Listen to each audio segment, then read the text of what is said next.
March is Colon Cancer Awareness Month in the U.S., photo, Adobe.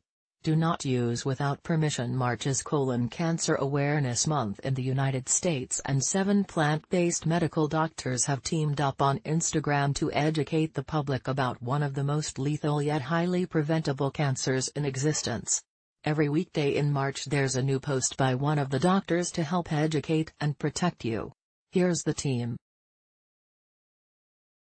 Dr. Angie Sadeghi, at Angie.Sadeghi, Dr. Will Bulshewicz, at The Gut Health MD, Dr. Serena Pasricha, at Doc Sarina, Dr. Vanessa Mendez, at Plant-Based Dr. Danielle Bellardo, at The Vegime, Dr. Garth Davis, at Dragarth Davis, Dr. Mauricio Gonzalez, at Dr. Mauricio Gonzalez. Colorectal cancer is a worldwide problem. Did you know that there were 1.8 million new cases and more than 850,000 deaths from colorectal cancer worldwide in 2018? The United States and United Kingdom accounted for almost 10% of those cases, alone. Yet some estimate that 60 to 80% of those deaths could be prevented through a combination of lifestyle and screening. Altogether, colorectal cancer is the 3rd most commonly diagnosed cancer and the 4th leading cause of cancer-related death worldwide, and sadly, the problem is getting worse. Colorectal cancer rates are expected to jump up to 2.2 million new cases and 1.1 million deaths by 2030.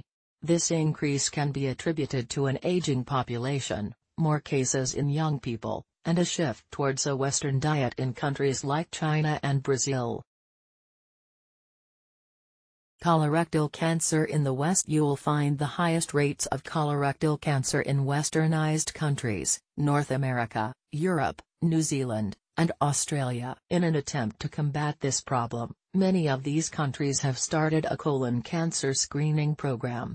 For example, a colonoscopy is recommended for most adults at age 50 in the US, or earlier if there is a family history. Canada does stool testing beginning at age 50. In the UK, a colonoscopy is done at 55 and then stool testing begins at 60.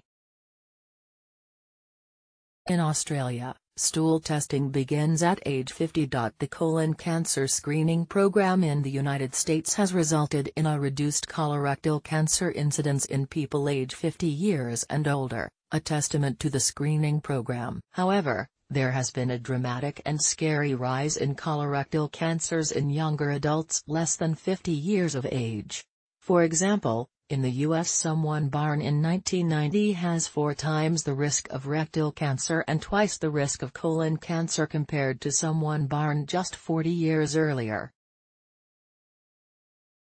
Prevention is possible, and it starts with a plant-based diet. We have more control over cancer than we think, and our nutritional choices are the best way to exert that control. The research is clear. To reduce our risk of colorectal cancer, we need to reduce consumption of red and processed meats, and increase fiber.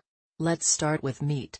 According to the World Health Organization, for every 100 grams of red meat, and 50 grams of processed meat, that we consume a day, we are increasing our overall risk of colon cancer by 18%.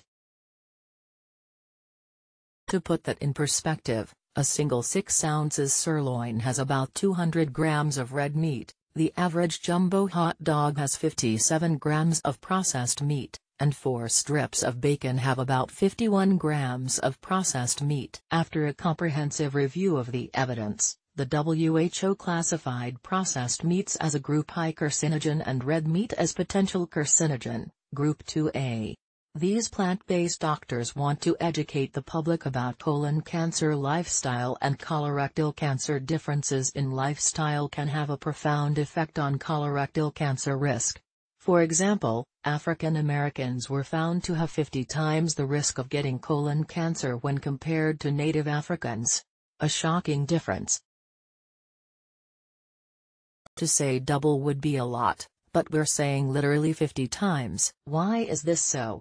The diets are radically different, with the native African diet being significantly lower in animal protein, animal fat, and saturated fat compared to African Americans. Fiber has also been shown to reduce the risk of colon cancer. A group of studies involving 1.7 million individuals found that those eating more fruit were 10% less prone to colorectal cancer, and another study of almost 200,000 people found that eating 35 grams of fiber per day reduced the risk of colon cancer by 40%. Keep in mind, you'll only find fiber in one place, plants. And we're not talking about using a fiber supplement here. We're talking about getting it in the real deal. The power of fiber. Lastly, when it comes to those patients that have already been diagnosed with colorectal cancer, a study published in JAMA Oncology found that patients who ate a higher fiber diet had a lower risk of death.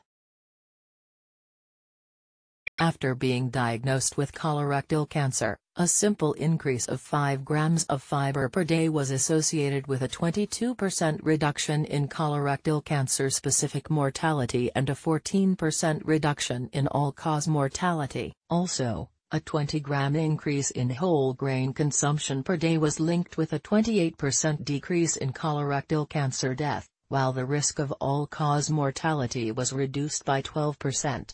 Taken in sum, the solution is clear: more plants, less meat. Ideally, a whole food plant-based diet. Prevention is more than just diet, we need to be vigilant. But that said, colorectal cancer is a threat even if you eat a whole food plant-based diet. We should still go out of our way to protect ourselves. Colorectal cancer can be prevented by removing precancerous polyps called adenomas. If adenomas are present in the colon and not discovered, they can slowly grow and eventually transform into cancer. We believe this growth process into cancer takes 10 to 15 years. Unfortunately, adenomas are common, with about 30 to 40% of people developing an adenoma in their lifetime.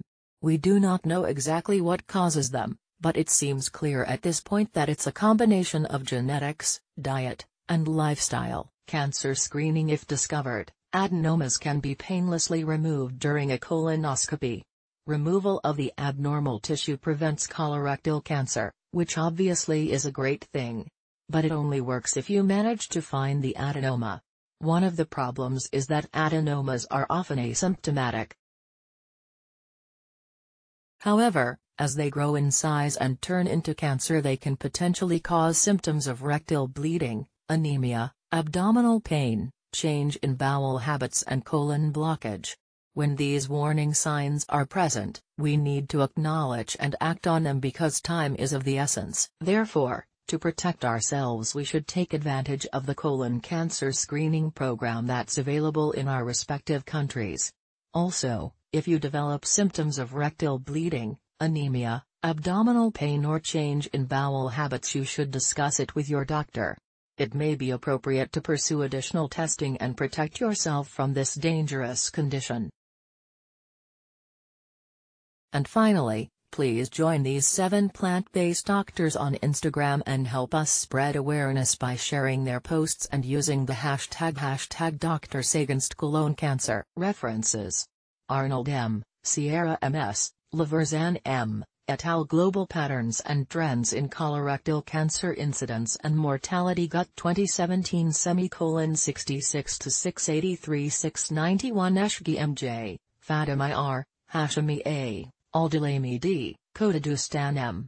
A retrospective study of patients with colorectal polyps. Gastroenteral Hepatol Bed Bench.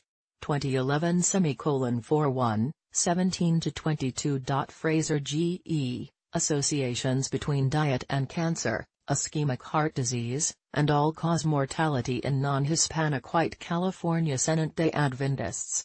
M.J. Clin Nutra 70:532s, 1999, Med: 104792227 Buvar v. et al., Carcinogenicity of Consumption of Red and Processed Meat.